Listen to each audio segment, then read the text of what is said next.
Carl Eldro Yulo wagi ng 3 gold sa GRC Artistic Gymnastics Star Championship 2024 sa Bangkok, Thailand.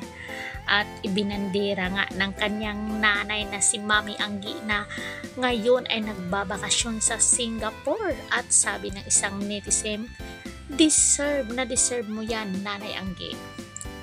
Deserve yan ng mga nagkakaisang komento ng netizen sa pagbabakasyon ni Angelica Yulo sa Singapore kasama ang mga kaibigan. Ipinost ng nanay ni two-time gold Olympic medalist Carlos Yulo ang mga litrato nila sa Singapore suot ang kanyang Halloween OOTD. Ilan sa mga ito ay kuha sa tourist destination ng Universal Studios Singapore. About last night, ang mababasa sa caption ng Facebook post ni Angelica last Friday, November 1, komento ng kanyang FB followers, deserve ni Nanay Angelica ang magbakasyon at magpaka-happy lalo't nagpaka-busy siya sa mga kanyang food at online businesses nitong mga nakaraang buwan.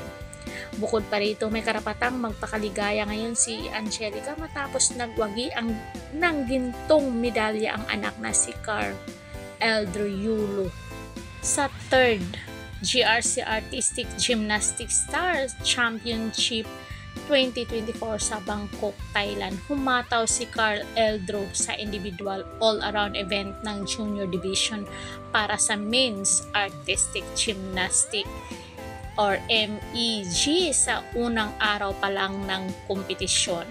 Last year, nakapag-uwi ng silver medal ang kapatid ni Carlos na naturang sports event. Pagbati sa kanya ng kanyang nanay, "You did it! Congratulations! Good luck sa finals!" Ang caption ni Angelica sa ni-share niyang congratulatory post mula sa Gymnastic Association of the Philippines. Kasunod nito, muli nag-post sa FB si Nanay Anggi tungkol sa laban ni Carl Eldro. Competition done. Huge congratulations to this young man for adding another 3 gold medal and 1 silver to his collection. Congratulations and thank you to his amazing coach, Raylan Yuson Capillan. Thank you also the Japanese coach, Monihiro Kogimiya, Sir Jun Basas Istorco, Ma'am Rowena Villasis Bautista for bringing the kids to Japan for a training camp through the effort of KG management. It helps a lot. And most especially, thank you to the Lord above for keeping my son and the entire team safe. We offer this to you.